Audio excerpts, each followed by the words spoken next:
Hello students, आज हमारा chapter 2 electrostatic potential and capacitance का लेक्चर 11 होगा। लेक्चर 10 के लास्ट में आप लोगों ने किसी चार्ज कैपेसिटर की पोटेंशियल एनर्जी को पढ़ा और किसी कैपेसिटर की एनर्जी डेंसिटी को पढ़ा। अब हम इसी चैप्टर में आगे बढ़ते हैं। आज सबसे पहले आप लोगों के लिए कुछ 2-3 इम्पोर्टेंट पॉइंट्स बताएंगे जो कि कंसेप्चुअल क्वेश्चंस जो हमारे आते हैं कॉन्सेप्ट बेस, उनमें इनका यूज होगा, न्यूमेरिकल्स में भी इनका यूज होता है। देखिए, एक कोई कैपेसिटर है, एक संधारित्र है और उसकी प्लेटों के बीच में 20 वोल्ट की कोई बैटरी लगाकर उसे आवेशित कर दिया जाता है। हमने एक कैपेसिटर ले लिया और कैपेसिटर की प्लेटों के बीच में एक 20 वोल्ट की बैटरी लगाई और बैटरी लगाकर उसके लिए चार्ज कर दिया गया कैपेसिटर। अब उस कैपेसिटर की जो वोल्टेज है, उस वोल्टेज पर क्या इफेक्ट पड़ेगा, उसका विभवांतर है उस पर क्या इफेक्ट पड़ेगा और उसके आवेश पर क्या इफेक्ट पड़ेगा अगर हम बैटरी को लगी रहने दें या फिर बैटरी को हटा लें। तो इसमें सबसे पहली बात देखिए, अगर हम बैटरी को लगा रहने देते हैं, ठीक है, यदि बैटरी लगी है, कनेक्ट है, अगर बैटरी हमने कनेक्ट कर दी, लगी हुई है, जैसे सपोज कर लीजिए 6 वोल्ट की कोई बैटरी कैपेसिटर से जुड़ी हुई है और वो जुड़ी रहे, जब तक आप उसके लिए डिस्कनेक्ट नहीं करेंगे तब तक उस कैपेसिटर की प्लेट के बीच में जो पोटेंशियल डिफरेंस है, जो विभवांतर, जो विभव है, वो 6 वोल्ट ही रहेगा। अर्थात जब तक बैटरी कैपेसिटर से कनेक्ट रहती है तब तक उसका विभव परिवर्तित नहीं होता है। जितने वोल्ट की बैटरी आप कनेक्ट रखते हैं वो उतना ही वोल्ट बना रहता है। और सेकेंड, जो आवेश होता है वो लगातार बढ़ता रहता है, क्योंकि बैटरी कनेक्ट है, इसका मतलब चार्जिंग हो रही है और जब चार्जिंग होगी तो जो आवेश होगा वो लगातार क्या होगा, बढ़ता रहेगा। तो सबसे इंपॉर्टेंट बात, अगर बैटरी लगी हुई है तो नंबर 1 वोल्टेज नियत रहता है, नंबर 2 आवेश लगातार बढ़ता रहता है। ये 2 पॉइंट हो गए इसमें जब बैटरी आपकी कनेक्ट है। सेकेंड, जब बैटरी हटा है, हमने बैटरी के लिए डिस्कनेक्ट कर दिया, बैटरी को हटा दिया। अगर हम बैटरी के लिए डिस्कनेक्ट कर देंगे तो सबसे पहली बात, जो वोल्टेज है, बैटरी को डिस्कनेक्ट करते ही जो बैटरी के सिर, जो हमारा कैपेसिटर है, उसके सिरों के बीच में जो वोल्टेज है, जो विभवांतर है, वो क्या होगा, डाउन हो जाता है, गिर जाता है। तो बैटरी हटाने पर विभवांतर हमेशा क्या होता है, कम हो जाता है। सेकेंड, जो चार्ज होता है वो नियत रहता है, क्योंकि बैटरी आपने हटा ली, कैपेसिटर को जितना चार्ज कर दिया, बैटरी हटाने के बाद वो चार्ज ना तो बढ़ेगा ना घटेगा। बढ़ेगा इसलिए नहीं क्योंकि आपने बैटरी को हटा दिया है, घटेगा इसलिए नहीं क्योंकि आप उस कैपेसिटर से कोई काम नहीं कर रहे हैं। अगर आप बैटरी के लिए डिस्कनेक्ट कर देते हैं तो चार्ज नियत रहता है और जो वोल्टेज होता है उसका ड्रॉप हो जाता है। तो ये 4 इंपॉर्टेंट पॉइंट्स हैं जिनका हम न्यूमेरिकल में यूज करेंगे।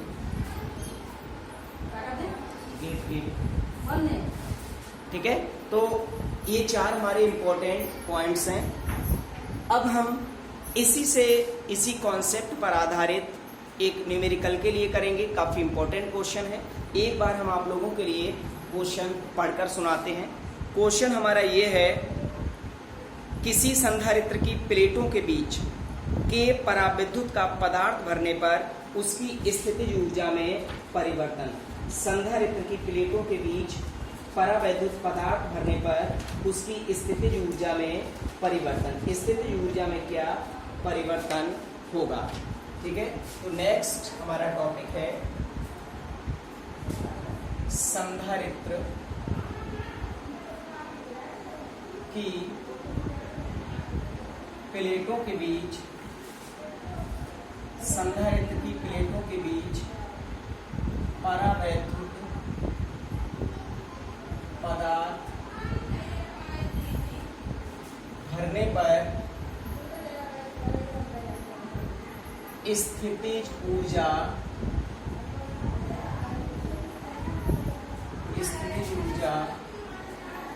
में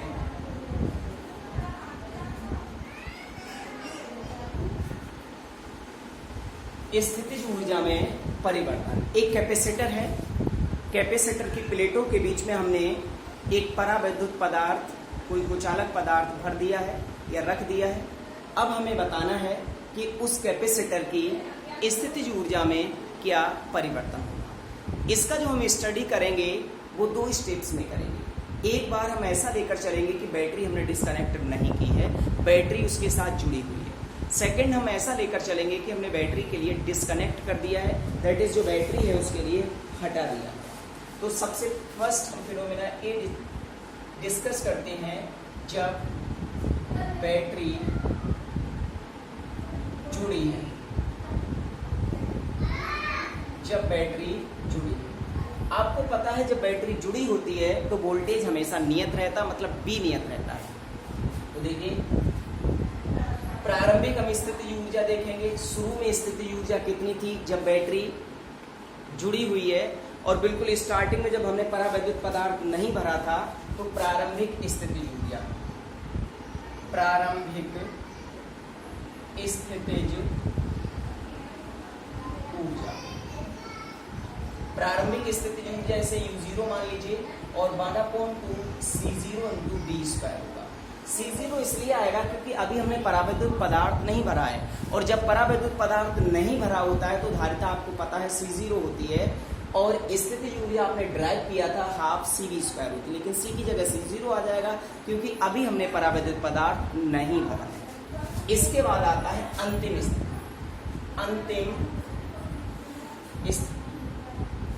अंतिम स्थिति में हम क्या काम करेंगे कि जो संधारित्र है उसकी प्लेटों के बीच में हम परावैद्युत पदार्थ भर देंगे, और जैसे ही परावैद्युत पदार्थ भरेंगे तुरंत उसकी धारिता बदल जाएगी। तो अब मान लीजिए स्थितिज ऊर्जा U है और ये होती है 12 CV²। परावैद्युत पदार्थ भरने पर जो धारिता होती है वो C से डिनोट की जाती है, और ये भी हमें पता है जो C होता है वो K × C0 होता है, क्योंकि C बराबर KC0 जब हम परावैद्युत पदार्थ भर देते हैं तो जो धारिता होती है वो शुरू वाली धारिता की K गुनी बढ़ जाती है। ठीक है, तो यहाँ पर C की जगह KC0 लगा देंगे, इंटू में B² हमारा चल रहा है, 1/2 C0 × में B², और बाहर कितना चल रहा है K, तो यहाँ पर लगा दीजिए K। और ये क्वेश्चन नंबर 1 से देखिए, 12 C0 B² की वैल्यू U0 है, इसका मतलब U बराबर कितना हो गया, 1/, U बराबर हो जाएगा, सॉरी हमारा यहाँ KU0। अर्थात जब बैटरी जुड़ी रहती है तो जो स्थितिज ऊर्जा होती है वो प्रारंभिक स्थितिज ऊर्जा की K गुनी होगा। जितने डाइलेक्ट जो भी परावैद्युत पदार्थ है, जितना उसका परावैद्युतांक होता है उस परावैद्युतांक के गुना हो जाती है। क्लियर हो गया? ठीक है, तो जब बैटरी जुड़ी रहती है तो जो स्थितिज ऊर्जा होती है वो प्रारंभिक ऊर्जा की K गुनी हो जाती है। अब हम डिस्कस करेंगे जब बैटरी हटा ली जाए। अगर हम बैटरी को हटाते हैं तो सेकंड स्टेप भी हम डिस्कस करेंगे, जब बैटरी हटा। अगर हम बैटरी को हटाएंगे तो प्रारंभिक स्थिति कितनी होगी? प्रारंभिक स्थिति में या प्रारंभिक स्थितिज ऊर्जा देख लीजिए, प्रारंभिक स्थितिज ऊर्जा U0 बराबर 1/2 Q² C0। ये C0 क्यों आ गया और Q हमने क्यों ले लिया? देखिए, बैटरी इस बार हटाएंगे हम, और आपको पता है जब बैटरी को हटा लिया जाता है तो चार्ज नियत हो जाता है, इसीलिए हम यहाँ पर आवेश यानी चार्ज के लिए नियत करेंगे, इसीलिए हमने Q लिया है। इस बार हम Q के टर्म में निकालेंगे, तो प्रारंभिक स्थितिज ऊर्जा इतनी हो जाएगी, अंतिम कितनी हो जाएगी? अगर हम अंतिम स्थितिज ऊर्जा की बात करेंगे तो U बराबर 1/2 Q² C। क्यों? अब हमने अंतिम का मतलब परावैद्युत पदार्थ भर दिया, और परावैद्युत पदार्थ भरने पर धारिता C0 नहीं C हो जाती है, तो यहाँ पर हम लगा देंगे C, तो Q² स्क्वायर अपॉन सी की जगह पर हम के सी जीरो लगा सकते हैं, क्योंकि हमें पता है सी बराबर होता है के सी जीरो। 1/2 क्यू स्क्वायर अपॉन सी जीरो ऐसा ही रहेगा, और इनटू में 1/k आपका चलेगा। और ये आप इक्वेशन नंबर 2 से देखिए, 1/2 क्यू स्क्वायर अपॉन सी जीरो किसके बराबर है, यू जीरो के बराबर है। तो यहाँ से u बराबर आ गया यू जीरो और अपॉन में k, यानी इस बार जो स्थितिज ऊर्जा है वो प्रारंभिक स्थितिज ऊर्जा की 1/k गुनी हो जाएगी। तो क्लियर हो गया। तो अगर हम किसी संधारित्र की प्लेटों के बीच में एक परावैद्युत पदार्थ रखते हैं तो जो उसकी धारिता है, जो उसकी स्थितिज ऊर्जा है, बैटरी जुड़ी रहने पर तो k गुनी हो जाती है और बैटरी हटा लेने पर 1/k गुनी हो जाती है। ठीक है, तो ये हमारा काफी इंपॉर्टेंट टॉपिक था। चलिए अब हम इसी में आगे बढ़ते हैं, नेक्स्ट टॉपिक के लिए अब डिस्कस करेंगे। नेक्स्ट हमारा टॉपिक है संधारित्रों का संयोजन, कॉम्बिनेशन ऑफ कैपेसिटर्स, संधारित्रों का संयोजन।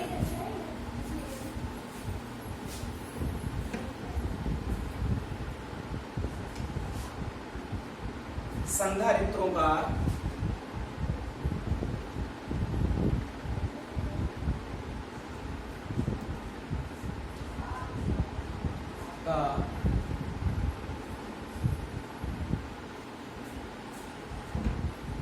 संयोजन। कॉम्बिनेशन ऑफ कैपेसिटर जो होता है वो दो टाइप का होता है, दो प्रकार का होता है। एक सीरीज कॉम्बिनेशन होता है, श्रेणी क्रम। दूसरा पैरेलल कॉम्बिनेशन होता है, समांतर क्रम। संधारित्रों के लिए हम दो प्रकार से जोड़ते हैं, एक श्रेणी क्रम में जोड़ते हैं, एक समांतर क्रम में जोड़ते हैं। तो सबसे पहले हम डिस्कस करेंगे इन सीरीज, श्रेणी क्रम। किसके लिए डिस्कस करेंगे, श्रेणी क्रम। देखिए सीरीज में हम क्या काम करते हैं, हमें जितने भी कैपेसिटर जोड़ने होते हैं, जितने भी संधारित्र जोड़ने होते हैं, उन सभी संधारित्रों की पहले संधारित्र की दूसरी प्लेट को दूसरे संधारित्र की पहली प्लेट से जोड़ते हुए चले जाते हैं। एक जैसे हमने एक कैपेसिटर ये ले लिया, एक ही कैपेसिटर है, ये कैपेसिटर की पहली प्लेट और ये कैपेसिटर की दूसरी प्लेट है। हमने कैपेसिटर की पहली प्लेट के लिए प्लस क्यू आवेश दिया। जैसे ही कैपेसिटर की पहली प्लेट को प्लस क्यू आवेश देते हैं, दूसरी प्लेट पर प्रेरण के द्वारा उतना ही आवेश विपरीत प्रकृति का उत्पन्न हो जाता है। और ये हमने एक कोई कनेक्शन के लिए वायर निकाल दिया है, टर्मिनल हमने यहाँ ए मान। अब हम क्या काम करेंगे, इस कैपेसिटर के लिए एक नेक्स्ट कैपेसिटर से कनेक्ट करेंगे। अब इसके जोड़ने का तरीका क्या आपको बताया था कि पहले कैपेसिटर की जो दूसरी प्लेट होती है, ये वाली सेकंड प्लेट, ये फर्स्ट प्लेट है, पहले कैपेसिटर की जो दूसरी प्लेट होती है उसे दूसरे कैपेसिटर की पहली प्लेट के साथ कनेक्ट किया जाता है। तो ये दूसरा जो कैपेसिटर है ये हमारा पहला कैपेसिटर था, ये हमारा दूसरा कैपेसिटर है। तो पहले कैपेसिटर की दूसरी प्लेट को दूसरे कैपेसिटर की पहली प्लेट से हमने जोड़ दिया है। चार्ज इस पर भी प्लस रहेगा, प्लस जितना हमने पहले कैपेसिटर की प्लेट को चार्ज दिया है उतना ही चार्ज रहता है। ऐसा क्यों होता है अभी आप लोगों को बताएंगे। सेम ऐसे ही तीन कैपेसिटर को जोड़ के लाएंगे। अब हम एक दूसरे कैपेसिटर को एक थर्ड कैपेसिटर से और कनेक्ट करते हैं, एक तीसरे कैपेसिटर से और जोड़ते हैं। हमने तीसरा कैपेसिटर ले लिया, वही रूल इसमें भी रहेगा।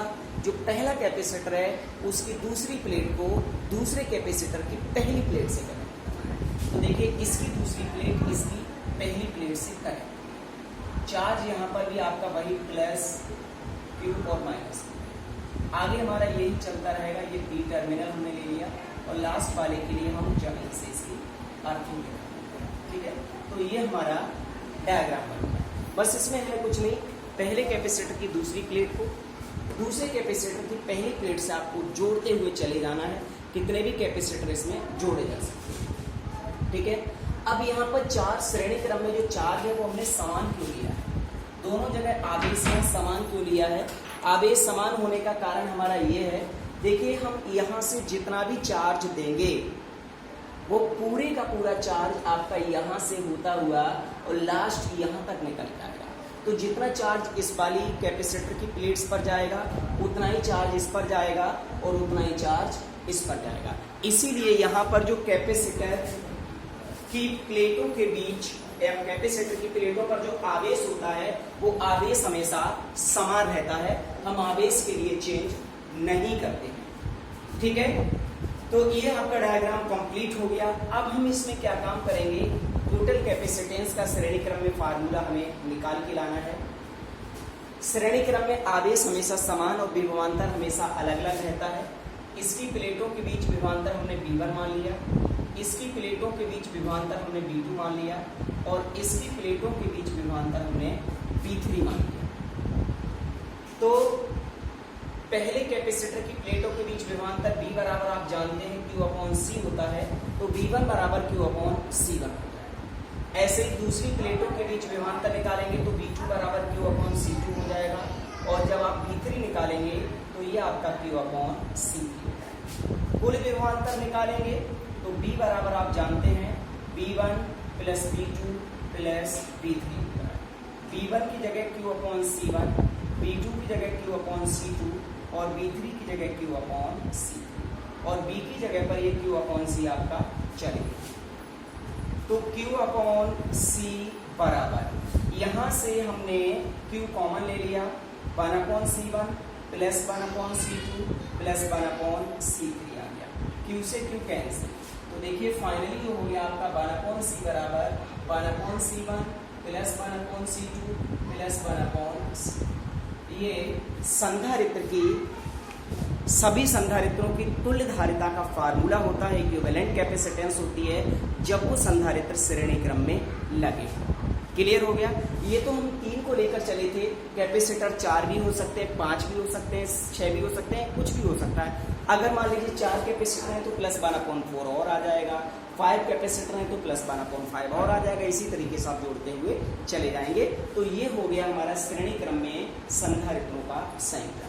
अब हम बात करते हैं समांतर क्रम। इन पैरेलल क्या होता है, सेकंड है आपका श्रेणी की जगह अब आ जाएगा समांतर क्रम।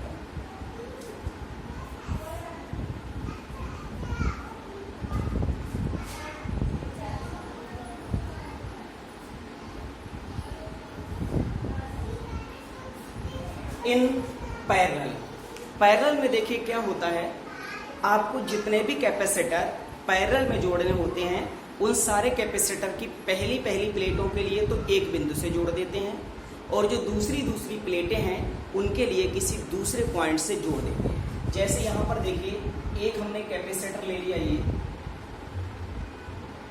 एक कैपेसिटर हमने ये ले लिया और एक कैपेसिटर हमने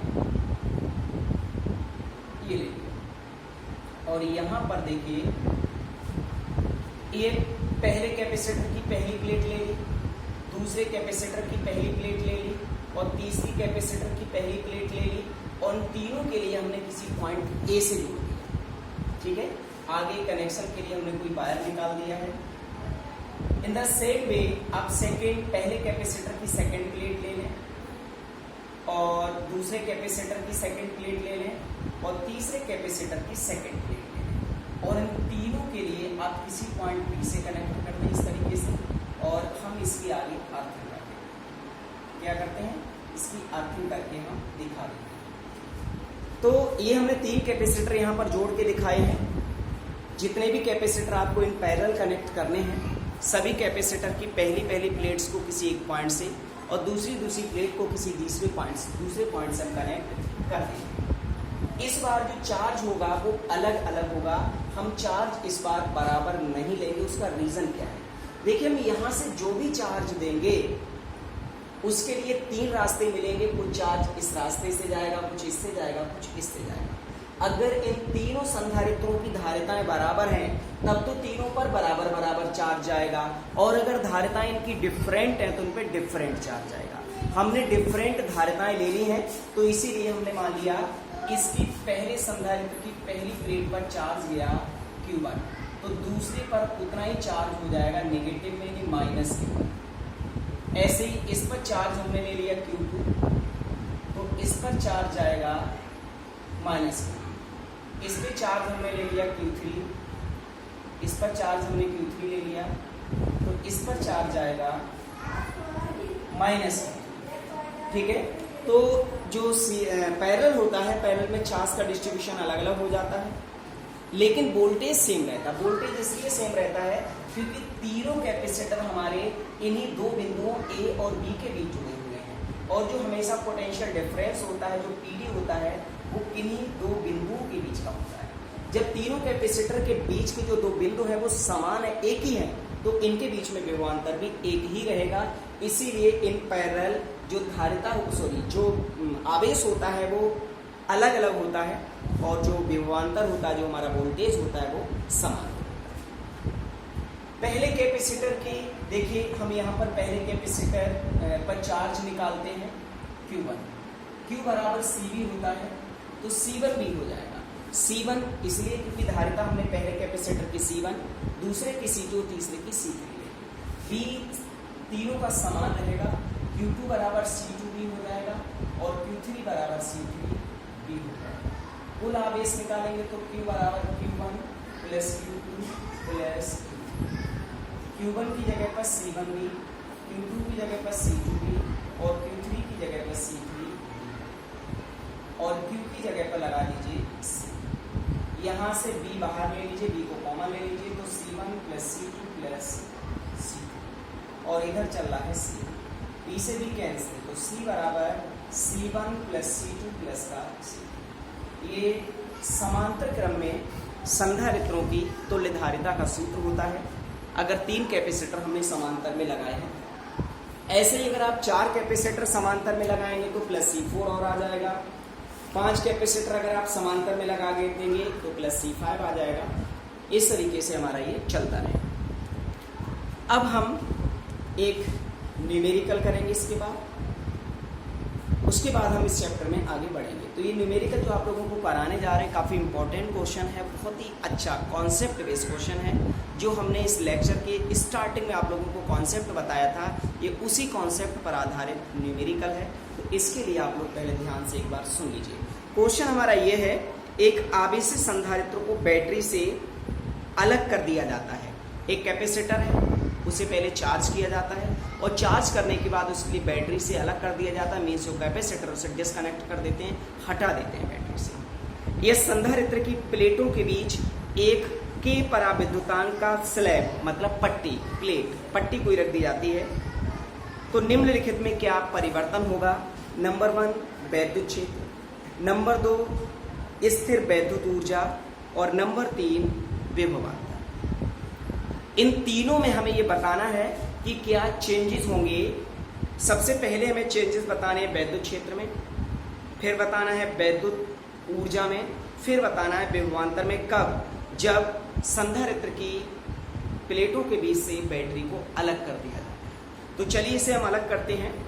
आप लोगों को पता है जब हम बैटरी के लिए डिस्कनेक्ट करते हैं, बैटरी को अलग कर देते हैं, तो वोल्टेज तो हमेशा कम हो जाता है, ड्रॉप हो जाता है, लेकिन जो आवेश है वो सेम रहता है। ये कॉन्सेप्ट हमने आपको इस लेक्चर में सबसे पहले बताया था। तो एक बार हम वैद्युत क्षेत्र, हमें सबसे पहले वैद्युत क्षेत्र निकालना है। तो एक बार वैद्युत क्षेत्र हम जब निकालेंगे जब हमने प्लेटों के बीच में कोई परावैद्युत पदार्थ नहीं भरा है और बैटरी को हमने नहीं हटाया है। ठीक है, तो फर्स्ट हमारा है वैद्युत क्षेत्र। ठीक है, तो फर्स्ट वैद्युत क्षेत्र बताना है प्रारंभिक क्षेत्र। E बराबर आपको पता है Q अपॉन एप्सिलॉन 0 A होता है। E बराबर Q अपॉन एप्सिलॉन 0 A होता है। ये तब होता है जब प्लेटों के बीच में कोई परावैद्युत पदार्थ नहीं भरा है। यहाँ पर भी सेम वही कंडीशन है, प्लेटों के बीच में कोई परावैद्युत पदार्थ नहीं भरा गया है। चाहे तो आप इसके लिए E0 से डिनोट कर सकते हैं, क्योंकि जब प्लेटों के बीच में कोई डाइलेक्ट्रिक सब्सटेंस नहीं भरा होता है तो जो वैद्युत क्षेत्र है उसे हम E0 से प्रदर्शित करते हैं। E0 बराबर Q अपॉन एप्सिलॉन 0 A प्रारंभिक क्षेत्र ये। अब अंतिम क्षेत्र देखिए, अंतिम क्षेत्र कितना हो जाएगा? अंतिम लास्ट इलेक्ट्रिक फील्ड कितना हो जाएगा, E बराबर Q upon K epsilon 0 A। यह K कहाँ से आ गया? उसने ये कहा कि बैटरी को अलग कर दिया, इसका मतलब Q नहीं बदलेगा, जितना पहले Q था उतना ही अब रहेगा। उसने ये भी कह दिया कि बैटरी को अलग करने के बाद उसके अंदर एक डाइलेक्ट्रिक सबस्टेंस की जो स्लैब है, जो पट्टी है, वो खिसका दी गई है। मतलब संधारित्र के लिए कोई परावैद्युत पदार्थ से भर दिया है, और जब परावैद्युत पदार्थ होता है तो हमेशा K की जगह पर एप्सिलॉन 0 की जगह पर K एप्सिलॉन 0, इसीलिए हमने K की जगह को एप्सिलॉन 0 की जगह K एप्सिलॉन 0। अब देखिए 1 अपॉन K ऐसा ही रहने दीजिए, Q अपॉन एप्सिलॉन 0 A। और ये Q अपॉन एप्सिलॉन 0 A क्या है? Q अपॉन एप्सिलॉन 0 A आपका देखिए इक्वेशन नंबर, इसे चाहो तो 1 नाम दे दो, 1 से देखिए E0, ये क्या है E0। तो यहाँ से E बराबर हो गया E0 अपॉन K, अर्थात जो इलेक्ट्रिक फील्ड है, जो वैद्युत क्षेत्र है, वो प्रारंभिक क्षेत्र का 1 अपॉन K गुना होता है। क्लियर हो गया? तो जो वैद्युत क्षेत्र है वो प्रारंभिक क्षेत्र का 1 अपॉन K गुना। सेकेंड हमें बताना है स्थितिज ऊर्जा।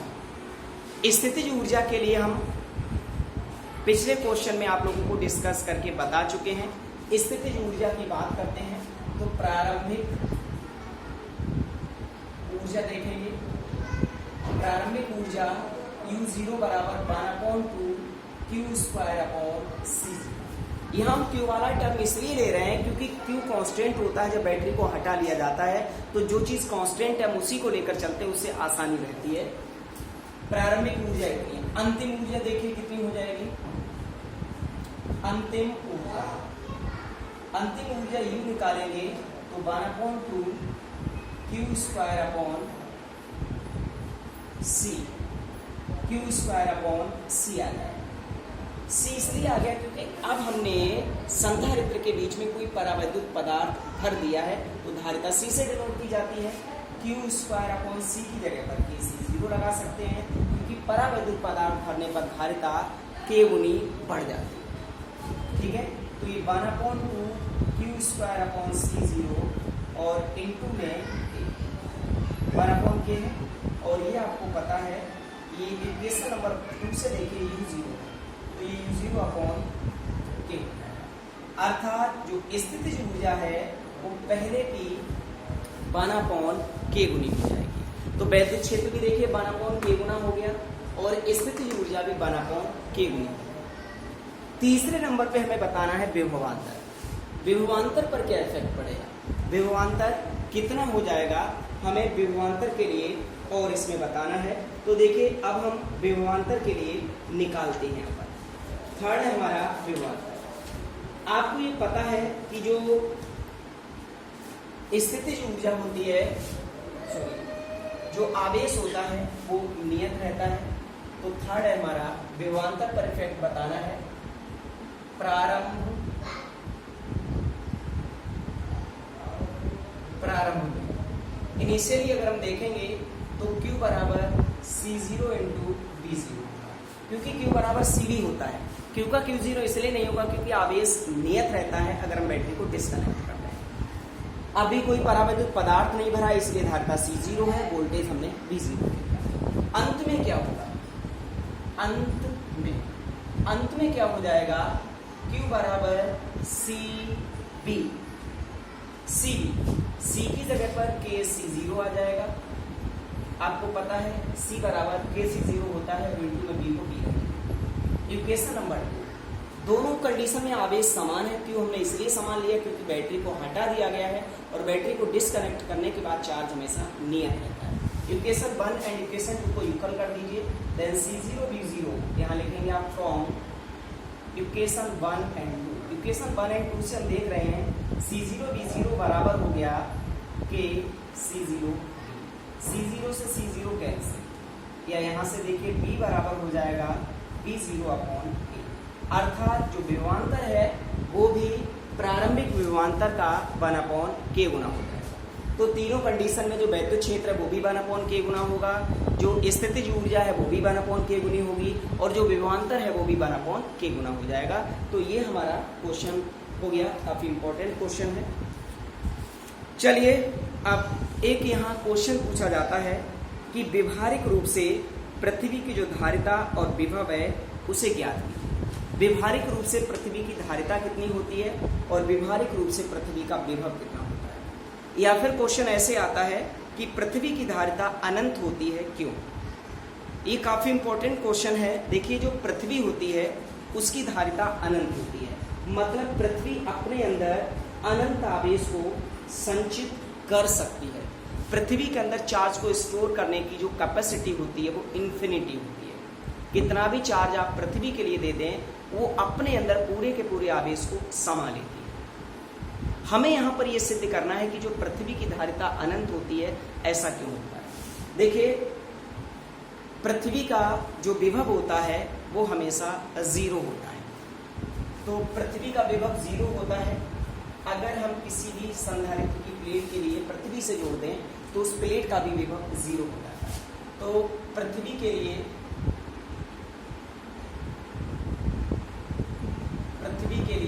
B बराबर होता है 0। B 0 होता है तब C बराबर कितना आ जाएगा Q अपॉन B।